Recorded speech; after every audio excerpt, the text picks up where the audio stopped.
Hello, everyone, and welcome to Voices for Change. We hope that you're doing well this evening. My name is Kaisha Rajgor. I am G.E.M's president and founder. Hi, my name is Sanvi Mittal, and I'm G.E.M's vice president.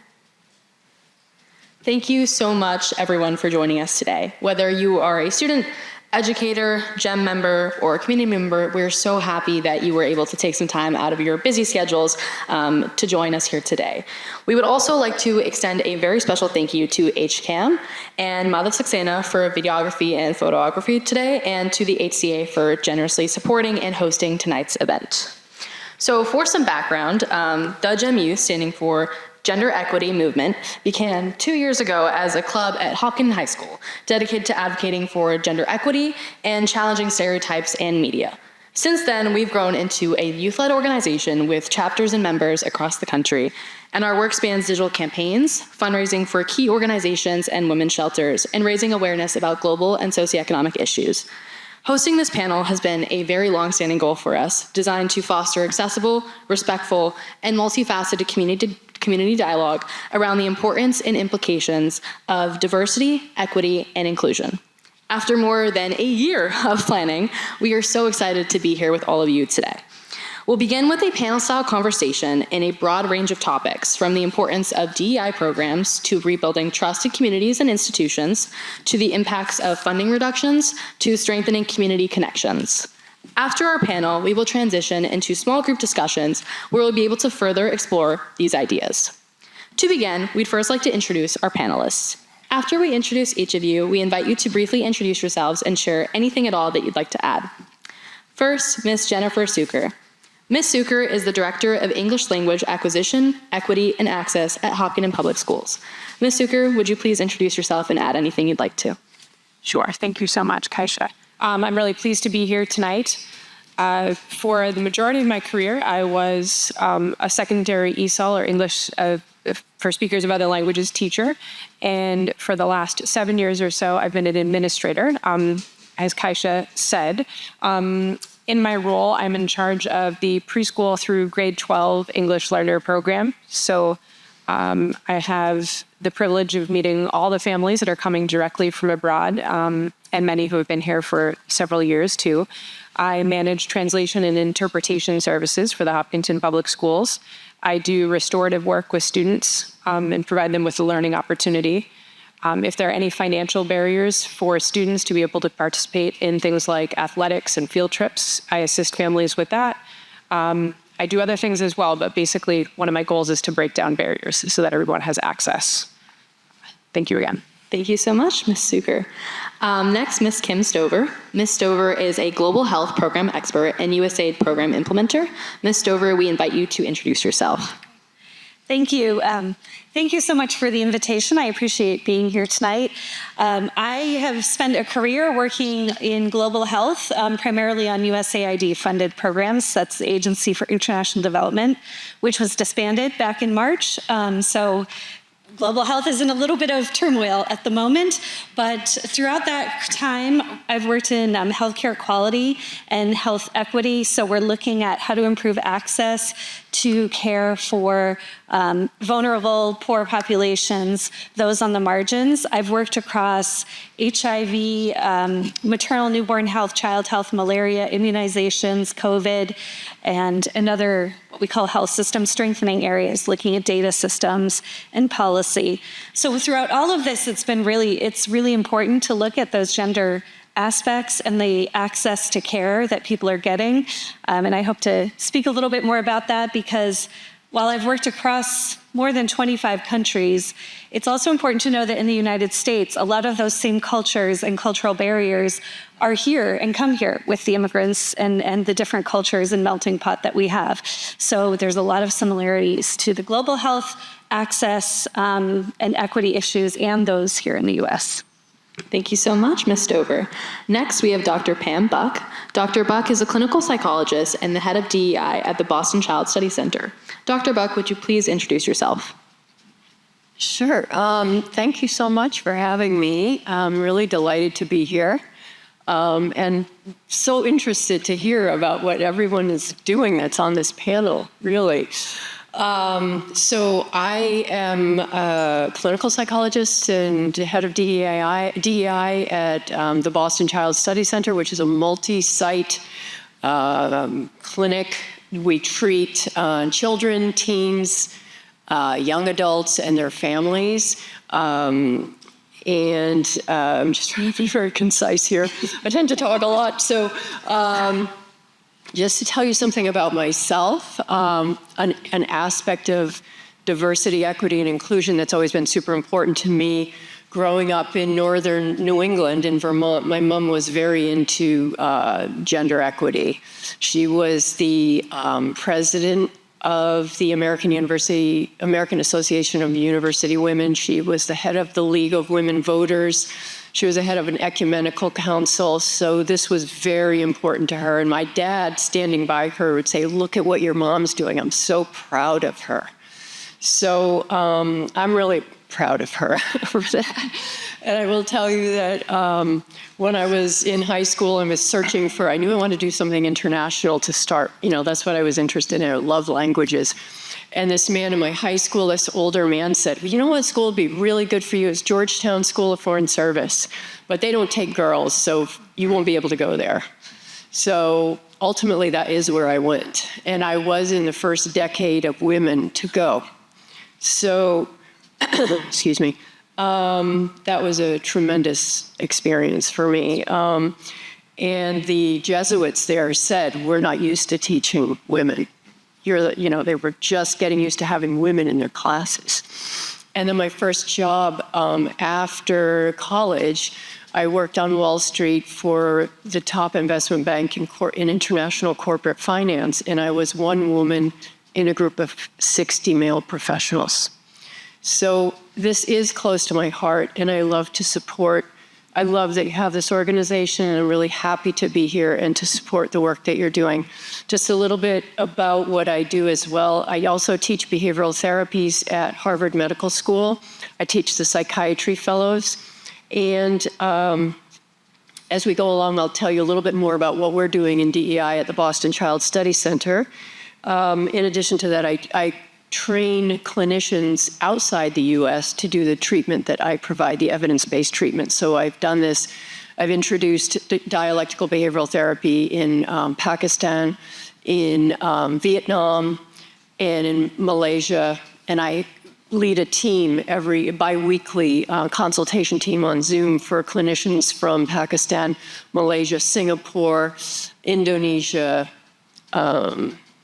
It started out as the Malaysia team, then became the Southeast Asia team, then it became the Asia team. So very happy to be doing this work, and I'm delighted to be here, so thanks for having me. Thank you so much, Dr. Buck. Next, we have Ms. Asima Silva. Ms. Silva is a Metro West activist, nonprofit founder, and the host of a talk show, Perspectives with Asima Silva. Ms. Silva, would you please introduce yourself? So thank you for having me. I'm usually not very comfortable introducing myself. Usually I'm in positions where people are introducing me, so I'm just going to take the notes of what I usually give them as my bio and just kind of go through that. So I'm a mother of 5, and I became the first woman elected in Massachusetts in 2014 when I was elected as school committee for the Wachusett district. In 2016, I was invited to attend President Obama's last State of the Union, where I had the pleasure of meeting him.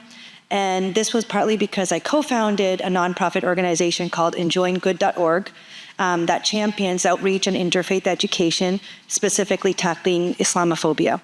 And I also graduated from WPI, and we're talking about gender equality. When I went to WPI, the ratio was 9-to-1, and I did major in computer science, which meant that I was either one of 2 females in the entire class. Many, many times. And I still work in an industry where it's very male-dominated.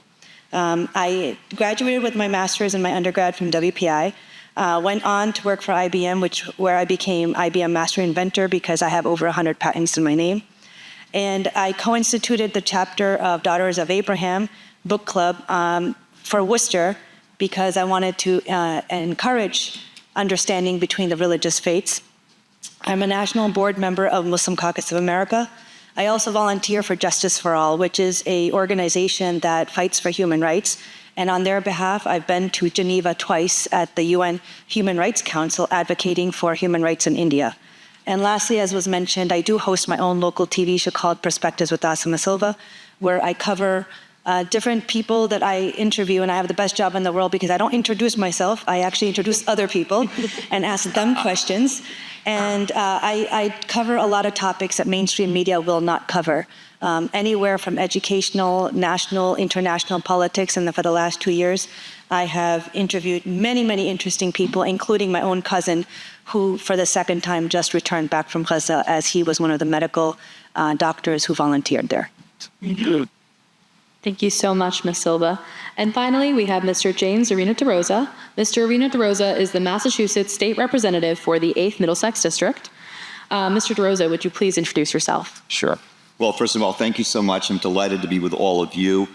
Thank you to G.E.M and the students for putting this forum together. It's just great to see young people involved. And as I've told you, if I can be helpful in the future, please let me know and I'll stay connected. I think I have a variety of lenses that I bring to this issue and important conversation. And I'll just mention a few of them. One of them is, all 4 of my grandparents came to this country as immigrants, as non-English speakers. I'd like to think I always bring some empathy to that, and I wish more people did if they remembered their history. Similar back, I grew up in the lap of the civil rights movement in the 60s. My mother was so involved in everything. I know that had an influence on how I see things. I was trained by the farm workers, one of Cesar Chavez's son-in-laws, on community involvement, community engagement. I think I have brought that experience into every job I have ever had in terms of treating everyone in community with dignity and respect. I had leadership roles at both Oxfam America and Peace Corps around programming and advocacy. Ended up working in not in over 80 countries, but with 80 countries, depending on whether it was politics, whether it was program, whether it was on the ground stuff, whether it was things that I did in Washington. And I just have always sort of, I think sometimes it actually, I'm surprised people don't see the value of diversity, but we'll get into that. To me, it's just been such a part of everything that I've ever done. So anyway, thanks again for doing this and really looking forward to the conversation. Thank you all so much. We really appreciate the fact that all of you are here today. And if this is the first step forward for young people, I hope that you all take this opportunity and, frankly, run with it.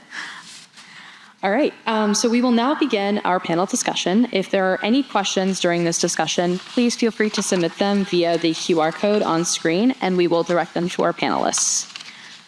Our first topic today is on the importance of diversity, civic engagement, and discourse. Diversity directly shapes empathy, civic involvement, and the way young people learn to understand experiences different from their own. In an increasingly polarized environment, maintaining representation and open dialogue becomes essential, not only for individual development, but for sustaining an engaged and informed community. For our first question, we want to begin to look at how shifts in visible diversity influence young people's social development.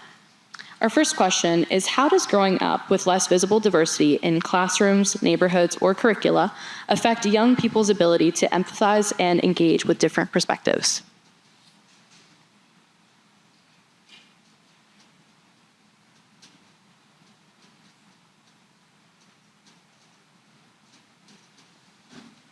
And this is an open question, so whoever would like to start and just carry on with the discussion is free to do so. I can start. The only reason I'm saying I can start is because I grew up in the Wachusett district, and when I was going to school there, I was the only Indian, one of very few, I think 2 other minorities in my school system. So I grew up in a, predominantly white neighborhood. I guess like after a while, I became the exception to the rule, so I didn't see myself as different. But until that point, it was very difficult for students to understand the culture or the religion or the food or the clothing that I brought in because of my culture. And I think in terms of your question, in terms of diversity, I think that helped my classmates understand as they got older that people could be different, because otherwise they wouldn't have had that exposure to someone else who maybe spoke a different language, because I was bilingual and most people at that time only spoke English. But at the same time, it didn't help me that my classmates were not diverse. So I'm not talking about that I brought diversity to the school system. I'm also talking about I didn't get as much diversity that I wished I had. The reason why I'm saying that is because I got so used to it, and I share this. I do a presentation through Enjoying Good called Understanding the American Muslim, and I go through different stories. And one of the stories I talk about is when I was growing up, people did not understand, like I said, my religion or my culture. And even though I grew up with these people, we had the same kids from 8th grade all the way to high school, or like elementary school all the way to high school. But sometimes in middle school, I'd still get people come up to me and say, "So, do you have flying carpets in your house?" And that just shows that no matter how much they knew you, they didn't understand everything. So that there was sometimes those kind of questions. But at the same time, I also didn't grow up with diversity. So when I finally went to go visit India, where I'm ethnically from, and I was a teenager, and I got off the airport and I looked all around me, and I saw way too many brown people. And the reason why I say that is because it was uncomfortable for me, that I wasn't used to seeing that. I was used to seeing my whole surroundings being white, so my eyes were not used to seeing so many Indians around me. And I felt uncomfortable because it wasn't home, it wasn't what I was used to. So diversity, I think, works both ways. Not only do you bring diversity if you are different from the majority, but then you yourself as a minority then also benefit if there's other minorities around you. So I think it works both ways. I just wanted to make that point in terms of what I learned from diversity. Thank you so much for sharing that. And just to echo what was mentioned, I originally went to a school in Foxborough, and I remember it was so funny. I would always get questions, "What are you eating for lunch today?" And I'd be like, this is something I don't think you know the name to pronounce, because I hardly do either. And it was very different when I moved to Hopkinton at like 7 or 8 years old. And it was a very slow process when I first moved here. I think I was one of the only Indian people in my entire grade. And now I'm very, very lucky, or not lucky. I guess I'm very lucky to have like the friends around me, but it's so different to walk into a classroom and know that I have a group of friends who will never ask me that question because they're probably eating something very similar. Or they're like, "Oh, my mom made that yesterday. Not my favorite," but so it's just really great to see diversity and kind of how that has taken change in the last 10 years in just the town that I've lived in itself. So for the second question, we'd like to consider the psychological impacts when representation declines. So what are the psychological effects of reduced representation, and could we see the results of harmful patterns that affected children's development from past decades, and would that return come about? And again, open question, so yeah, feel free to start. I think I could follow up on the two of you, having grown up in northern Vermont. I had an Anglo-Irish Swedish dad, and my mom was Portuguese and South Asian from India. So we were just talking about this. Yeah. That's why she's smiling. Yeah. So you said this psychological, yeah. I didn't experience it as such a positive, but I'm a lot older too, I think. So when I was in school, it was, I look like my half siblings, but I'm darker and all of this. And I think what I want to say is that I would have loved to have people that looked like me around me. And there are a lot more kids like your age and younger that have my background now. So there's a lot more understanding of cross-cultural, the relationships and what it means to have this kind of mixed heritage and culture. When I went to college, someone said, "Oh yeah, I can see that you're part Indian. I can see that you look sort of like you're part Portuguese." And I was like, "Oh, there's a look." My mother and I were the only people that I knew, and we didn't, that I knew with this background. So I had an experience of when I went to Mexico on a school trip when I was 14. And when I came through the airport, everybody was brown. I was like, wow. It was a relief. But I don't know, I could probably talk about this for days, so I better stop. Cheers. And to lead into our last question for this topic, from an educator's perspective, we want to connect this to the skills that young people need to become active, informed citizens. So to Ms. Suker, from a psychological and educational standpoint, why is diversity essential for healthy development and civic engagement in young people? And how can schools foster these skills even amid political pushback? Sure, that's a challenging question. When I think of our job, our role as a public school is obviously to serve the public, and we serve the students with the identities that they bring with them. And it's our responsibility, I feel, as a district to make sure that students' identities, whether visible or invisible, are affirmed, and where students can see themselves in the curricula. I've seen a massive change just even the last 10 years in what is happening with public schools in Massachusetts, and I'm incredibly proud of it. There's still work to be done, but I also see our obligation in terms of delivering curriculum that offers multiple perspectives, not just the perspective of the teacher or of one specific identity. Moreover, like psychologically, all students are members of our school community. And in order for them to feel that sense of belonging, which they all feel, they have to be seen in their curriculum. And we have to engage in discourse and talk about human differences. I believe that's the only way that we can really foster respect. And I see our job, again, as a public school entity, is to make our students college and career ready, whatever that next step is. And if we shelter them and only teach them singular perspectives and only the perspectives of our staff here, we're doing a disservice. It's important just to value the richness that our students and our families bring. And again, I think Hopkinton Public Schools has grown a lot in that area. I'm really, really proud of it. And the other thing that I think we wish to do as a public school is to, sort of develop agency in our students. And in order to do that, again, I think it's that exposure and that valuing and showing the richness of that diversity that we have so that they can go out in the world, which is a very global world today, and be able to work with all kinds of people, all backgrounds and different perspectives. I was wondering if I could just add something. I was listening to a speaker a few weeks ago talking about health equity, and one of the things they were saying was in a health system or a health clinic where you have diversity of staff, if it's in a city where there may be the Hispanic or Black population, if there's staff that's also diverse, the quality outcomes are better.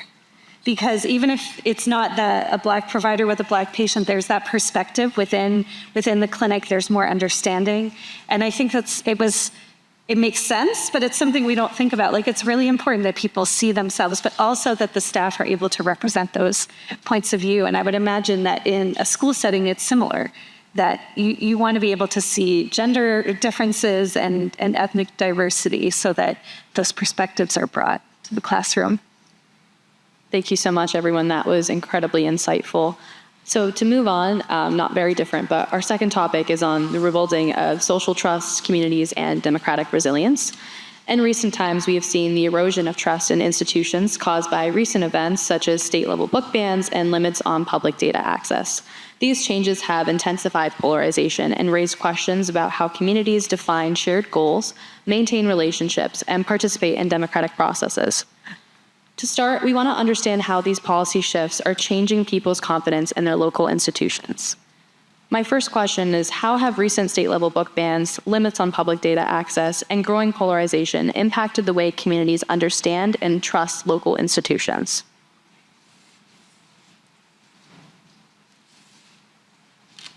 I think just one way is knowing that right now, government websites with health information can't be trusted. And I have friends, a friend called me up and said, "Hey, Kim, my daughter's doing a project on HIV. Can you check the NIH website to make sure that the information is correct?" And it's just, you're laughing. It's like crazy, right? It's mind-blowing. And so that means that now it's impossible for us to know what's right, what's not right, and who do we trust. So I think that's just one example of just the erosion of trust, and now how do we make decisions on our healthcare or other decisions based on that? Yeah, I think that's such a great example. And leading into the second question, we also want to explore how division affects everyday collaboration across the community. So in what ways has political division made it harder for neighbors, schools, and community groups to collaborate on shared goals? I can take a stab at that. I think when we treat one set of people differently than another, whatever is going on in the political world, on the world stage or national stage, bringing it into our school systems by embracing one's thoughts, feelings, and history and not the others, it creates a huge division, and that creates a lot of distrust. Not only does it create distrust, it also encourages the truth not to be informed and spread as much as it should, and allowing the children to have free will and understanding and analysis. And I think we're seeing a lot of that in the country today. We have seen so many students, Muslim students specifically, in statewide. I mean, CARE has came out with a statement that hundreds of students throughout Massachusetts have been stigmatized, directed different comments by staff, administrators, and classmates because they're Muslim with what's happening in the global international stage right now. And when those students have gone and talked about their feelings, they haven't been given as much credence and importance as maybe another group. And unfortunately, our politics sometimes, especially our laws, favor a couple of groups more than others. And I think as educators and staff and adults and parents, we all need to, and I say this in my presentations all the time, if you replace the nouns with some other noun and you feel differently, but the adjectives are the same, like, for example, if I say an African-American student,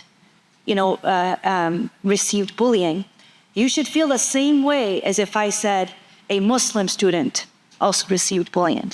The reaction to those two statements should be the same.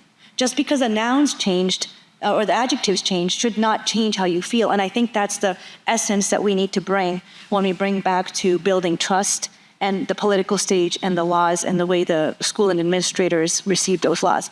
I mean, right now, in about a few minutes, school committee is about to vote on the holiday schedule, preferring few religious holidays over other religious holidays. Again, implicitly, we're telling our children in the world that we prefer these religions more than these religions.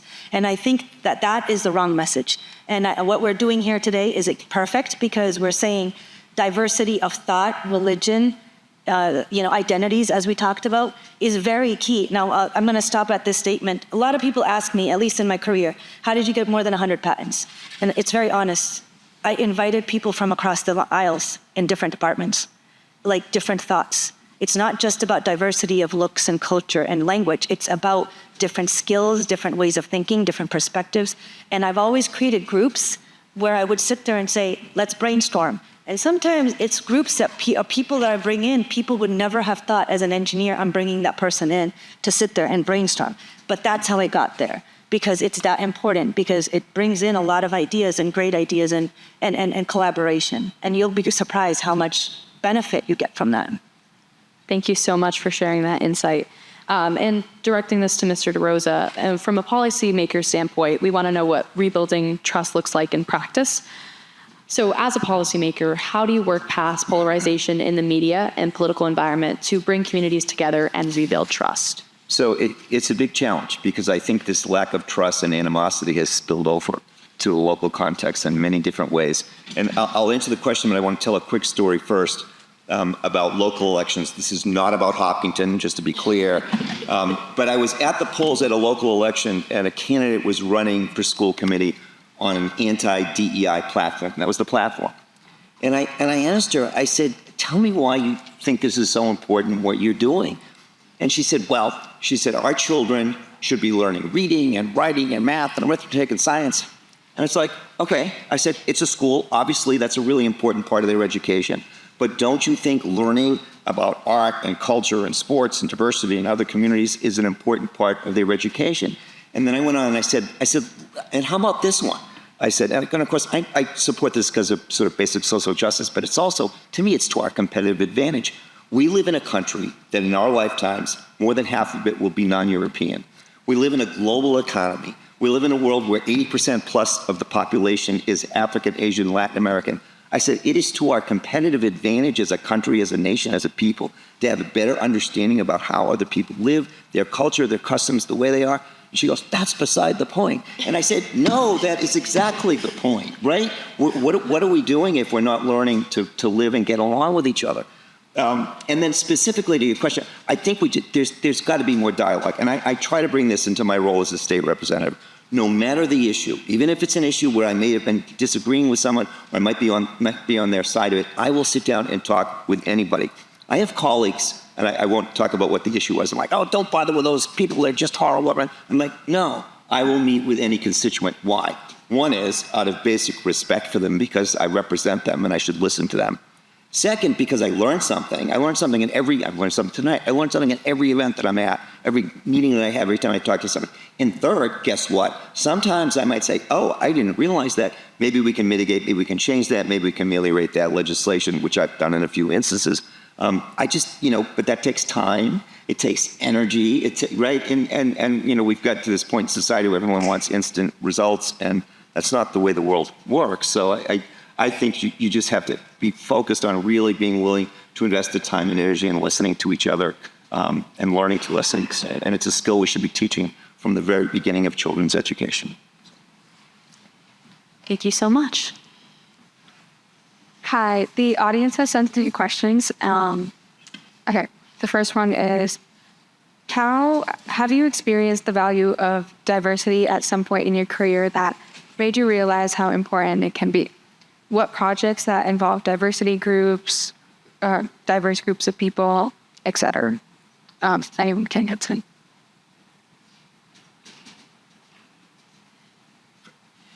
I don't know if I have a specific example, but certainly I think one of the things that I really valued working in global health and international development is that in my office, in DC or other places, we were constantly with different languages and different people and perspectives. And so we came at this from very different points of view. Whatever the program we were trying to design, there were a lot of different ideas that came in that I might not have thought of. And I just wanted to say, I think that I spent time living overseas. And one of the things that was really eye-opening to me, and I first lived in Russia in the 1990s as a student, and understanding that people's viewpoints can be totally logical within their context. There was a war in the Balkans, and the Russians had a completely different take on it, and it was opposite to what the U.S. believed.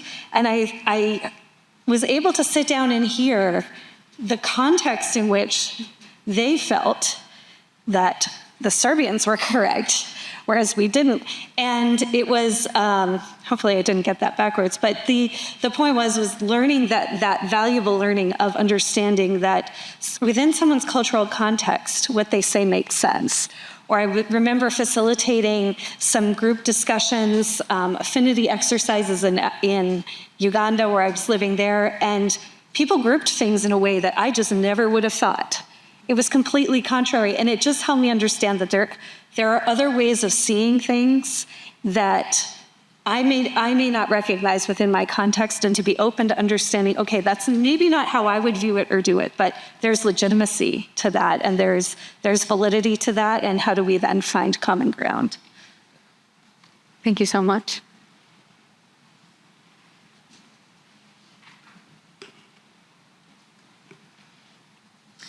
We would now like to begin the discussion of our third topic about navigating the DEI backlash and building sustainable inclusion. Recently, we have seen a period of national backlash against DEI efforts, states dismantling university DEI offices, banning identity-based training, and restricting discussions based on race and gender. As these policies expand, communities are finding new ways to sustain inclusion and protect equity initiatives despite political resistance. We'd like to begin by discussing how communities can continue forward when formal DEI structures are restricted or dismantled.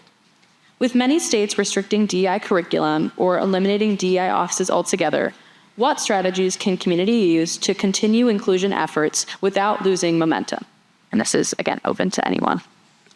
Yeah, I'd like to address this one. I think that most of the disciplines that we've been talking about, certainly my discipline of psychology, but also education, law, policy, any of these areas, it will have like a ethical principles that drive practice. So that's quite apart from DEI has been in the, I guess in the political discourse now, it's associated a lot of times with hiring practices, for example, right? So this segment of HR, so for us as clinical psychologists, for example, our practice is rooted and it is always guided by these ethical principles of cultural competence. And I think if you look at the ethical principles set out for physicians, lawyers, any of these professions that I've talked about, so what I'm getting at is if we go back to these ethical principles, even the principles that this country was founded on, right? If we go back to those principles, we can find that there's a whole universe of day-to-day practices that we are all involved in that are not, who are we hiring? Okay, and who are we hiring? Okay, for our profession, it matters. Just as what you were saying, both of you were saying, like having someone in your practice that you feel that they recognize you, they see you, they understand where you're coming from, right? And the large majority of psychologists are white. So what do we do about, like, how do we bring in now at these, it's confusing, I think. So first of all, to just validate that for everybody, it's like the rug has been pulled out from under us and everything's kind of falling and like, what's okay to say? What's okay when you go out there, when you go to a university, a graduate program, when you want to attract a diverse group of people? How do you even have that conversation without saying the wrong thing? So that's one thing. And another is that it's our responsibility in my field anyway. We do this in our clinic. We have awesome leaders in our clinic. One of them is here, Eric Benson, who assure that we are constantly doing outreach, to increase our, our diversity of our workforce and of our patient population. It's a huge effort, and it is it's a constant effort. The other thing we're doing is we are through I don't want to get too far afield from the question, so I'm sorry. No worries. Yeah, if I'm straying a bit, but don't worry. Yeah. Maybe I'll stop there because I think you have other questions and Can I add to that? Oh, of course. I think what you just said is really important.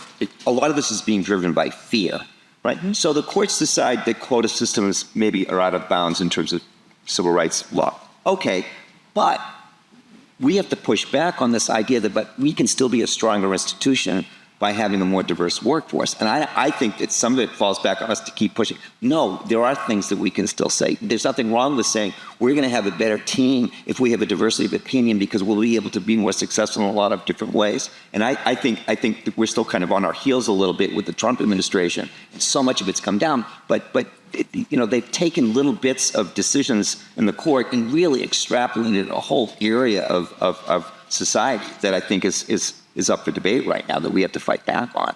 And it'll be interesting to see how it plays out. But I can't imagine building a team that's going to recruit for Peace Corps and not make sure that I've got a diversity, not just racial diversity, economic diversity, different backgrounds, city kids, people from the suburbs. I mean, all of that makes you better at almost any field if you think about it. I mean, maybe a very, very precise scientific field, but even then you still have to communicate with others. So. Can I make a quick comment as a follow-up as well? Totally agree. And I think one of the fears is that a lot of people will hire based on quota instead of based on skill. And I think that's absolutely incorrect. I've actually had one time when I was hired, somebody came up to me and said, "Oh, aren't you lucky? You're a woman in this field. That's why you got hired." And I was like, excuse me, I got hired based on skills. And what that does in reverse is, for example, with gender equity, what that does in reverse, especially in STEM fields that are male dominated, a woman usually works twice as hard as her male counterparts to prove that she does have those skills and she was hired for the right reasons. So it doesn't translate into, first of all, I think that misimpression of hiring because of race or whatever the HR quota is, but it's really based on skills. And if we don't understand that, those people that get hired usually end up working 3 times as hard or twice as hard just to prove that they do have those skills. And I think you all led exactly to what I was going to ask next. So we want to obviously consider how government rhetoric and policy shape public perceptions of DEI.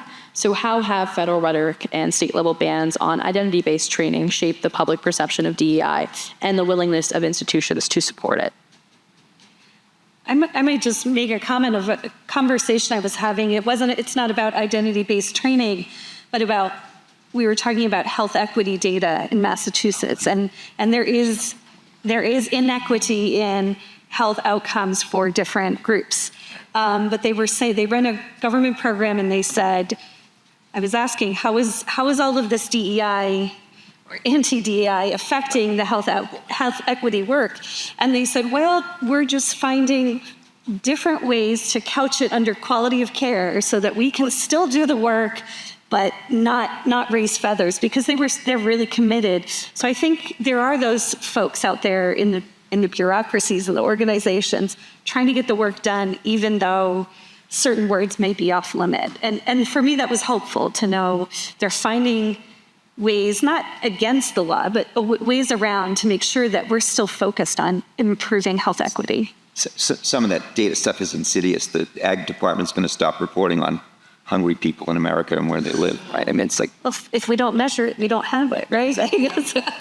Just crazy. And my last question for this topic is directed to Dr. Buck, but if anyone would like to chime in, feel free to. In a climate where diversity initiatives are often seen as taboo, what obstacles have you faced in implementing your initiatives, and how can organizations strengthen DEI work so it remains sustainable? Like I was saying, we're continuing to do the same work, and I think it's similar to what you were just describing. I'll maybe address some of those areas where we've had to, I would say recruitment looks a little bit different, or the conversation around recruitment possibly looks a little different, as I was just describing before. And it is, within our field of psychology, it's understood that we're going to have a varied patient population. So we want a workforce that reflects our patient population. And what we're doing to strengthen DEI work to make it sustainable, like I said, I think that leadership, the co-founders have said, when all of this really came out about DEI and it started, they said, we still support you. We're still doing this. This is what we believe in. So having people at the top, and like Eric, who does a tremendous amount of outreach as well as clinical work, to be on board with this and, supportive. Also, I think within our clinic, it's a very large clinic, I think everybody's voice matters. So even someone who's coming in as a trainee, we try to make it clear to them right from the very start that if they have an idea, we want to hear it. We try to support everybody at every level in having a voice. We do I'm responsible for programming this seminar series, so once a month I bring in a speaker. And so we have had awesome speakers on Islamophobia, anti-Semitism, ableism, when politics becomes personal in college campuses, stigma toward different body types and sizes. These are just examples. Refugee and immigrant mental health. I have trained clinicians who treat refugees and immigrants in the treatment that I provide, and some of those clinicians were refugees and immigrants originally themselves. I think validation at every level is really important to really strengthen, the people that you work with, to say, like, this is difficult at this time right now. And I will just say personally, my name was the only name on our website that was associated with DEI. So we had the agreement that if it ever felt dangerous, if it ever felt unsafe, that I could take my title off of my email address. I could take my name off of the website where we have the description of DEI, because we didn't really know what to expect. We also, another thing in terms of mental health, we have a huge patient population. So we have people who are on both sides of the aisle, shall we say, right?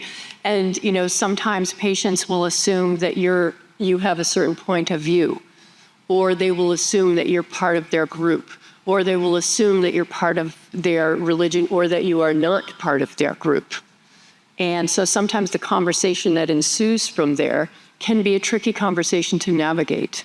So we've done we continue to work on training our clinicians to have those conversations, to kind of be exactly who they are and allow their patients to be who and where they are at the time. So Thank you so much for that insight. And I actually recently attended an inclusive leadership workshop, and I think a lot of what you mentioned was also mentioned there. And I think even on a school level, it's just the validation aspect is very important, even if it's something completely unrelated to what we're discussing today. Just knowing that your voice is heard and is welcomed is such an amazing thing and is very motivating. So thank you for sharing that. I'm going to turn it over to Sandy to present the last two topics.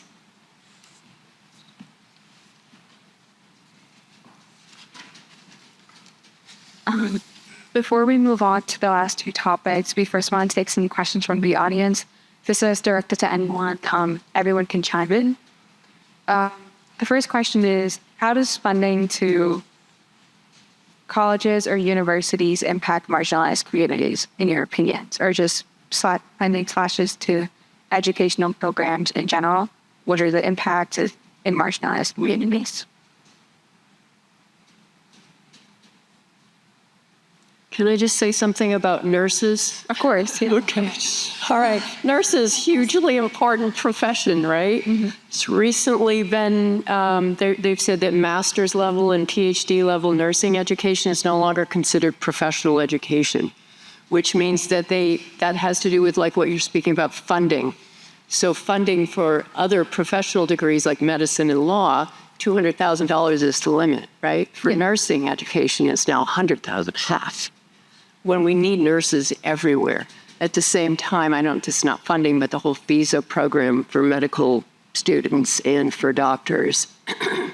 They're going to go to Canada, the UK, everywhere but here. So what's going to become of our healthcare?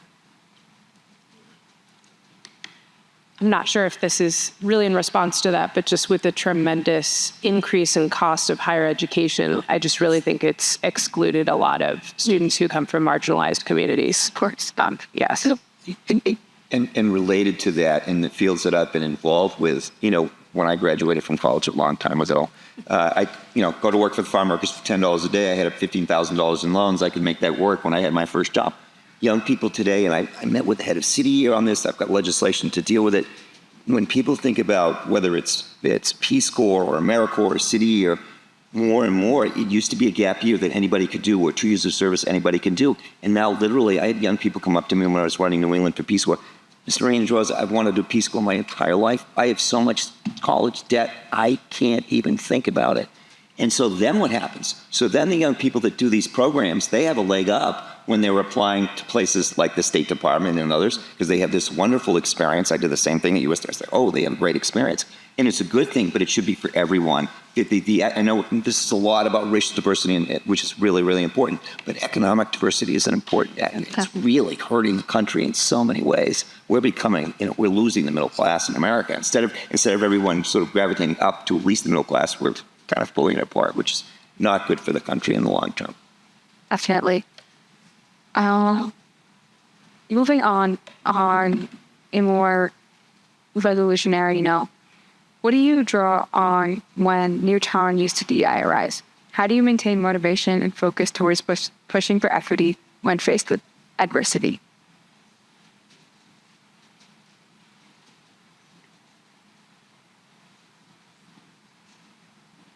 Well, I can probably answer that a little bit.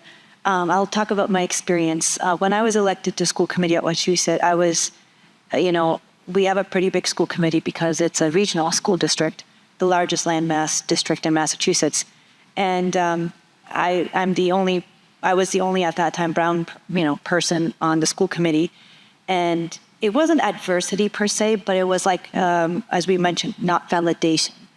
For example, I was never asked, I spent 9 years on school committee. Never once was I asked, when is your religious holiday? Should we not have a school committee meeting on that night or the day before that holiday?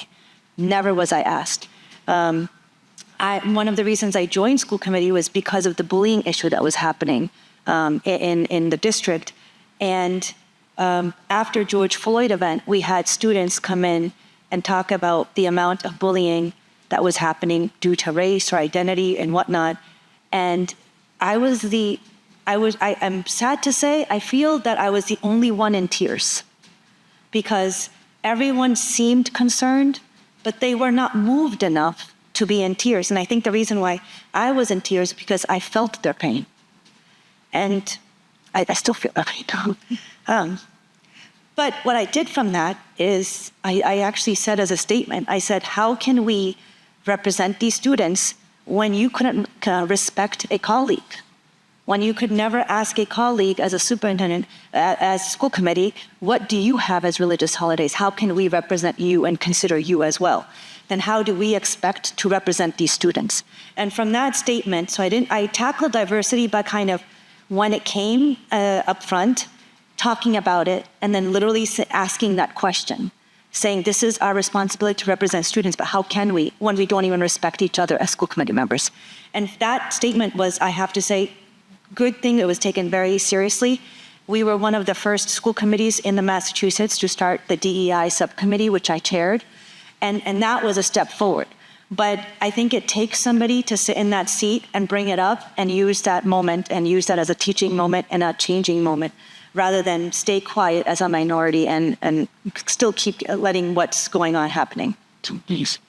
I think that's a really powerful message to spread, like, the reversal of it, like preventing it from happening until it gets too late to start reversing the effects of the changes. You meant Do the mic so TV can hear you. Oh, sorry. That's okay. No, it's important.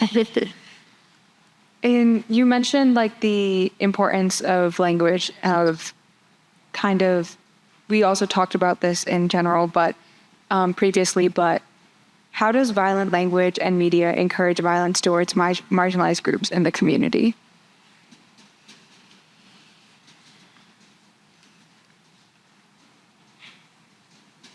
Again, for anyone to answer. I don't want to go again, that's why I'm waiting.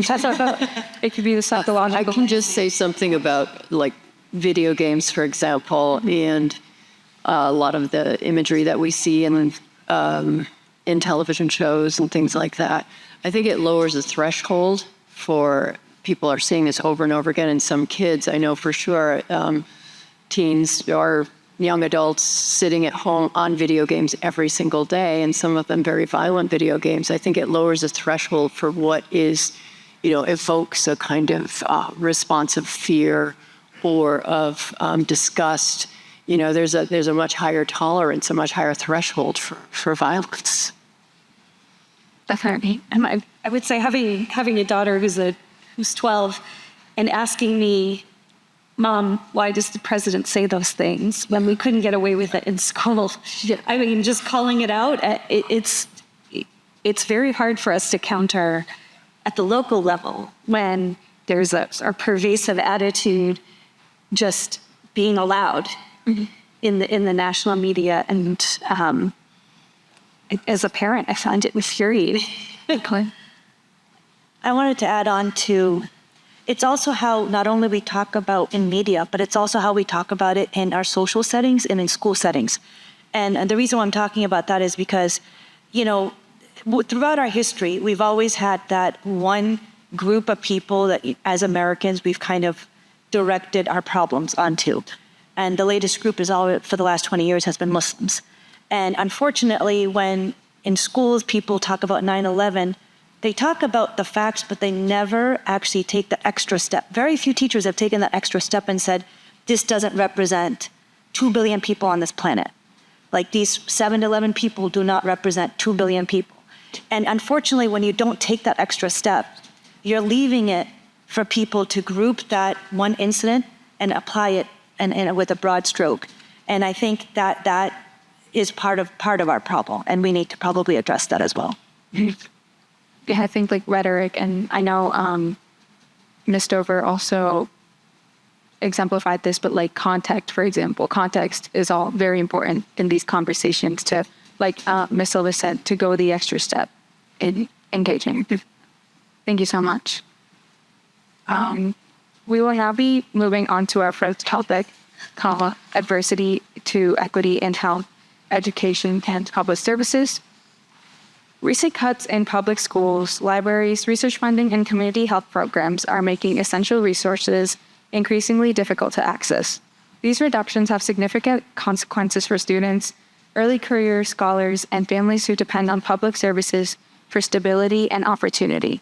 At the same time, decreased U.S. engagement in global development programs has ripple effects both abroad and within immigrant communities here. To begin, we want to understand how funding cuts are training people's access to basic resources and opportunities. How have cuts to public schools, libraries, research funding, and community health programs affected students, early career scholars, and families who rely on these services?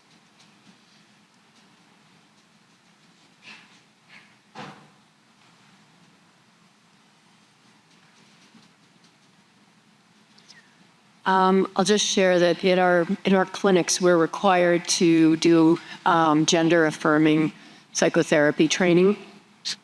And the person who was the lead investigator on the study that developed the protocol that we used for training for this, she's, I believe, at Boston University. Her name is Maggie Price.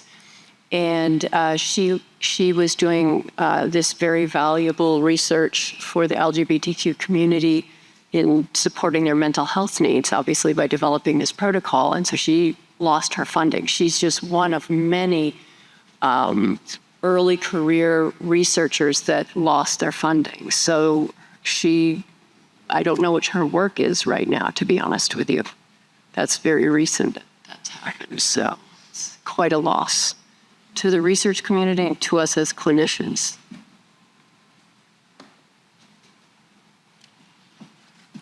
We'd also like to look at how global funding reductions impact communities both internationally and within the U.S.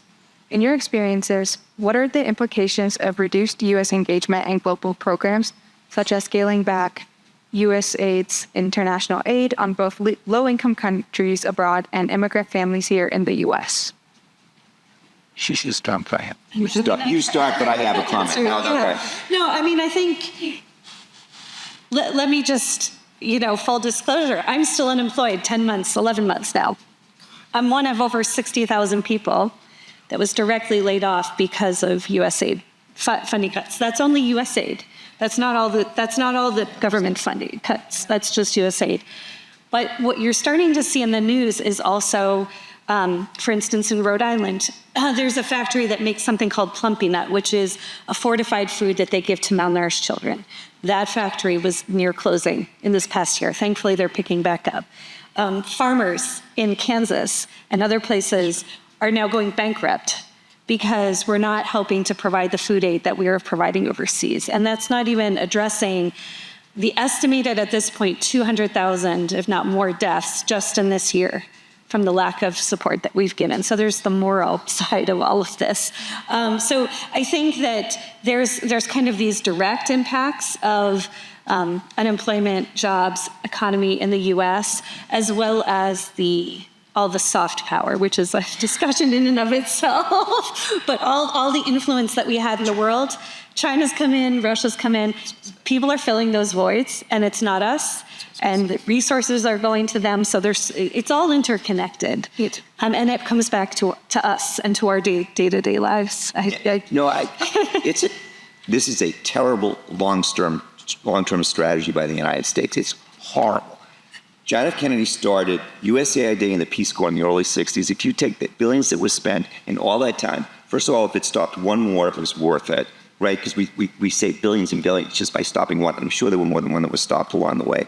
But beyond that is, what about our relationships in the global economy? We're ceding global leadership to the Chinese, somewhat to the Russians. It's a horrible strategy. If you care about America, and I do, I'm proud to be an American. I want us to be global leaders in a good way. It's just not the way to do it. And it's going to put us years behind. And hopefully, depending what happens, we'll build back some of it. But it's going to be starting over in some places. There's vacuums that have been filled. I could go on about that for hours, Yeah, but the amount of it's a couple $1 billion that have been wasted in the last year, and just an entire infrastructure of being able to support that we have to rebuild. Again, I could go on for hours. Well, and sadly, some of it goes back to not valuing human beings for who they are, where they're from, the kind of people they are, what they look like, what their race is. I mean, it all goes back to this ilk that's present in our country right now and leading the country. So it's not good. Yeah. Kind of building off of what Mr. DeRosa said about the implications of kind of building that heat within the U.S. Dr. Buck, from a mental health standpoint, we want to explore how reduced access to healthcare affects long-term well-being. Good. I'll give you an example of I'm going to change some of the particulars here, but there was a woman that I worked with, 36-year-old mom of 3 kids, married here from Mexico, Mexican-American. I was treating her for depression, severe depression. She lost her job because she couldn't work anymore because of depression. Her benefits ran out. She started to do better, but what started to happen was the whole ICE rounding up. So the conversations were, one of the conversations was maybe having her 5-year-old wear a bracelet that had the 18-year-old daughter's phone number on it, just in case. Because what's happening for a lot of the kids that I work with, parents that I work with that are afraid of racial profiling, or they have asylum status or something else like that, they're afraid to come in for their mental health treatment. They're afraid that they're going to lose part of their family. Another aspect of that was afraid for her middle child to continue to participate in sports, and he was like #1 in what he did because of the visibility. Afraid that somehow this would come back at the parents. So I think part of it is, when you think that American citizens are afraid to be out on the street because of racial profiling by these like thugs that they call ICE, I mean, that's where we are right now. That's actually happening, okay? You just imagine what parents are saying to their children. Okay, it used to be like, don't wear a hoodie or something like that, This is way beyond that. And so seeking services, like luckily we can use Zoom, okay? A lot of people would prefer to see you in person, but they feel safer on Zoom.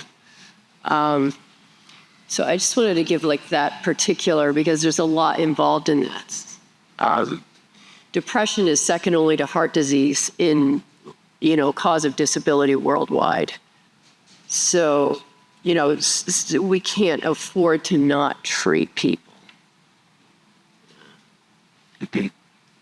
If I could just add to that, if you don't mind, Sanvi. I was just nearby at Town Hall the other day, meeting with some town departments here in Hopkinton and talking about the vulnerable community here in Hopkinton, and where we have residents who don't feel comfortable seeking healthcare simply because they're not comfortable leaving their homes, for the risks that Dr. Buck just stated. And we're looking to have our town health department go to people's homes and at least provide seasonal vaccines, but we would like to be able to offer more than that. And some nearby communities with even larger concentrations of vulnerable folks are providing sort of mobile health clinics. So that's something that I hope we can continue with, but it's a sad day to say that we even have to do that. And I definitely think like it all comes down to accessibility when it's not safe for people to go on. And from a global perspective, we want to understand the broader impact of international health systems. Ms. Stover, drawing from your health program leadership and HIV/AIDS initiatives, how do federal funding cuts and shifting foreign aid priorities impact the quality of care, workforce stability, and long-term health outcomes in low-income countries? So, I mean, I think we started to touch on that. As I said, they've estimated at least 200,000 deaths just in the last 9 to 10 months because of foreign aid cuts.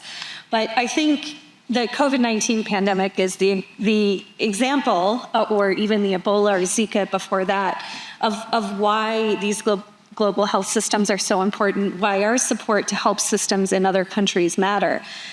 If you don't have a system whereby at a community level people are starting to recognize and report incidents of a infectious disease, that's especially one that's pandemic, and can lead to a pandemic, extremely contagious, then if you don't have those at the local level where people feel comfortable, they have good systems that feed up to the national level and international cooperation, then we start to see even worse reactions than we had with COVID.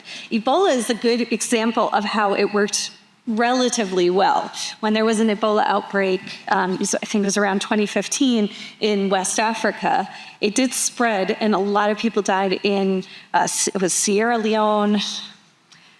My brain is I think it was Niger. I can't remember the 3 countries. There were 3 countries that were affected the most.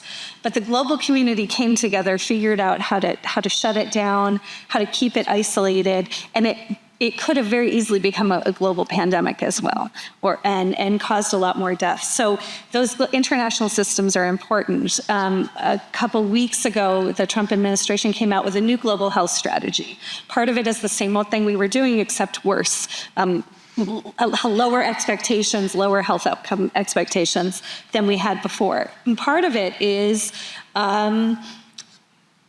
taking the US out of international organizations like the WHO. Maybe we're still there, but it's starting to bypass them and trying to work directly with countries on epidemic control. So they said, for example, we were going to require any country receiving foreign aid to send us biological samples of any new diseases within 7 days.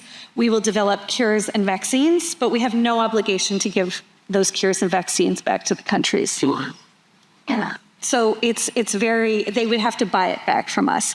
So it's become very transactional, and it's not in anyone's interest, it's not in the global interest, and it's not in our interest. There's a huge moral issue with that, but there's also just that diseases don't stay that isolated. They don't work that way. So it is really important. I mean, I personally believe in the moral conviction of helping everyone with equal access around the world, in the US, in other places. Women don't need to die in childbirth. Children don't need to die of preventable diseases. But there are also these protectionist issues that we want to make sure we're protecting ourselves. So that's a snippet, but I think it really, I was listening to a speaker a few weeks ago at a course on health equity, and they said, you know, when you help the people at the margins, you lift us all up. And I think that that's truly the case with global health. If anyone wants to add, I know. Did you want to add anything? It's all you said.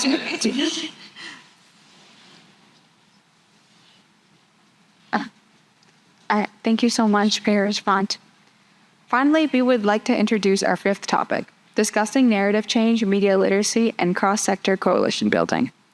Rising misinformation, politically driven narratives, and community confusion around factual issues have created an urgent need for better media literacy. Strengthening collaboration among schools, nonprofits, local leaders, and advocacy groups is essential to helping communities navigate information responsibility and protect their rights and stability. To start, we want to examine how misinformation shapes public understanding and local trust. In your opinions, how has the spread of misinformation, particularly during elections and major policy debates, affected community trust and public understanding? I can start on a couple topics. So one thing, I think the national level, almost all news these days is slanted, regardless of your political perspective. And it's just the way, and people tend to gravitate towards one side or the other on what they like to hear, and it just kind of drives that further apart. One of the biggest problems I see is the influence of money in politics.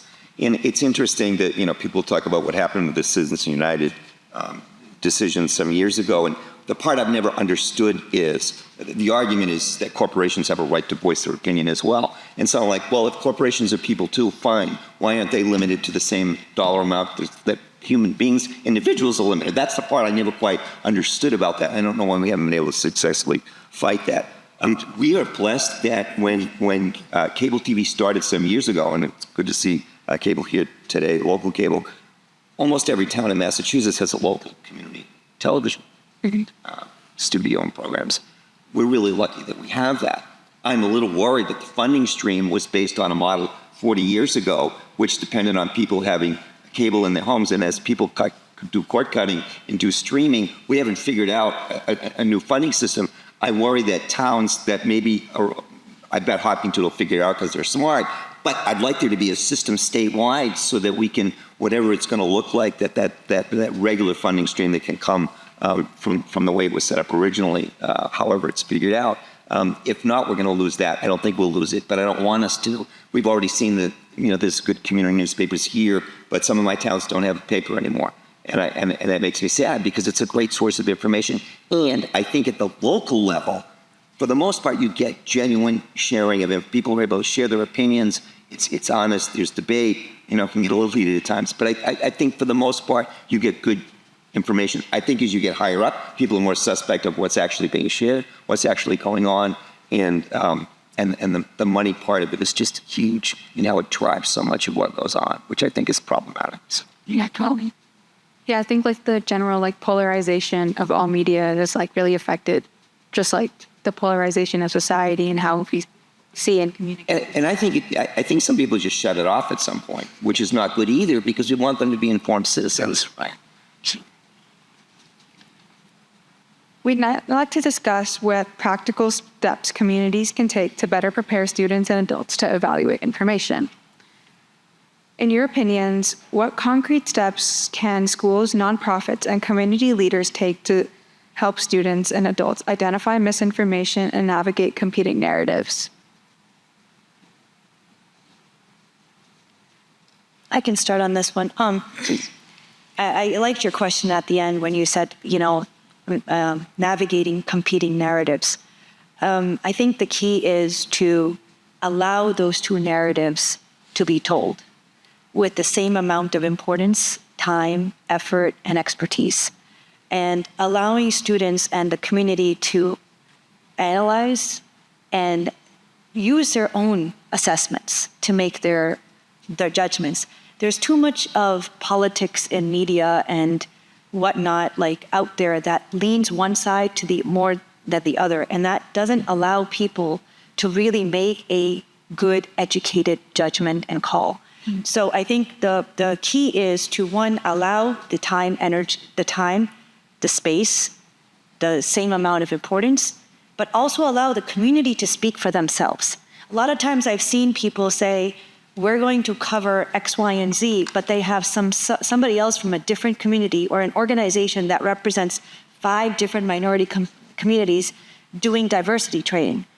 You're not going to get the best understanding when you have one organization that's talking on behalf of 5 minorities. I suggest that you look at going directly to the people and let them speak for themselves. And I think that's when we get the most amount of information, the best experience, understanding that they may have, so that we can actually then look at both narratives and give them the right credence. Otherwise, if we have an organization that's talking for both, you're always going to get that one organization is leaning towards one rather than the other, and that's not a fair assessment. I think you really touched upon our next question as well, but We wanted to understand more about how communities can build resilience against harmful ideologies. In your opinions, as misinformation and political rhetoric grow more extreme, how can communities prevent harmful ideology from taking root and instead strengthen cross-cultural trust and collaboration?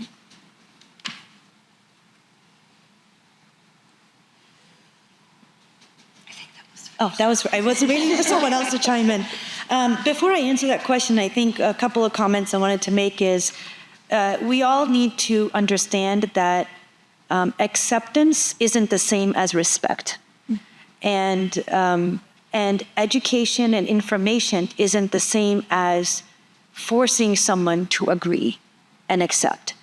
And if we understand those, then we can then progress on to talking about understanding a topic, empathizing with a group of people, sympathizing with their experiences, and then we can start building trust, right? And that's what I try to do with Enjoying Good, is because I talk about the fact that when we get into this misinformation, it's a vicious cycle. It's a cycle of fear, misunderstanding, and then it can lead to violence, and then leads to fear, misunderstanding, leads to violence. It's a vicious cycle. And the only way to break that cycle is to break the fear part of it, and the only way to break that fear part of it is to ask for understanding.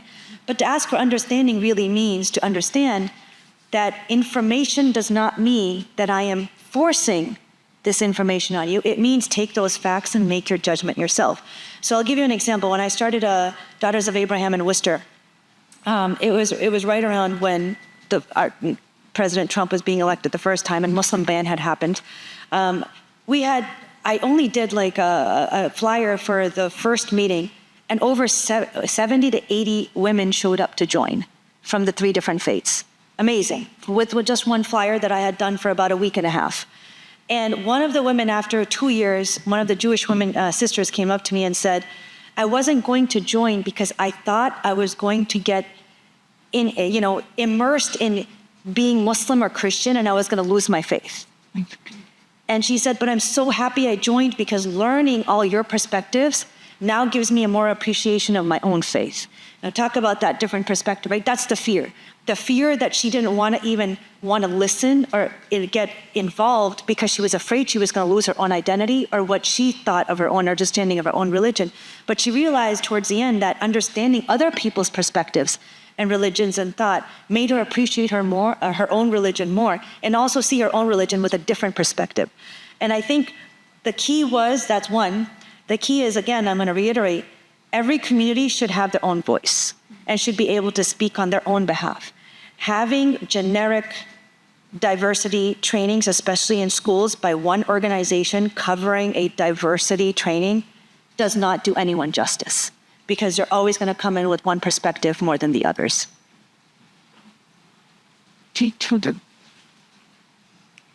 We had a question from our audience that we wanted to ask. So how shifting DEI policies, how has that impacted the views of Americans on disasters globally and locally, especially related to women? So for example, the femicide in Sudan and South Africa, and actually gender-based violence was recently declared a national disaster in South Africa as well, very recently.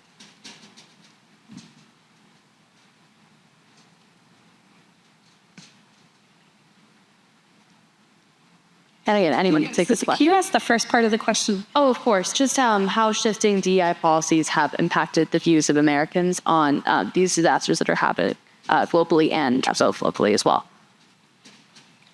I mean,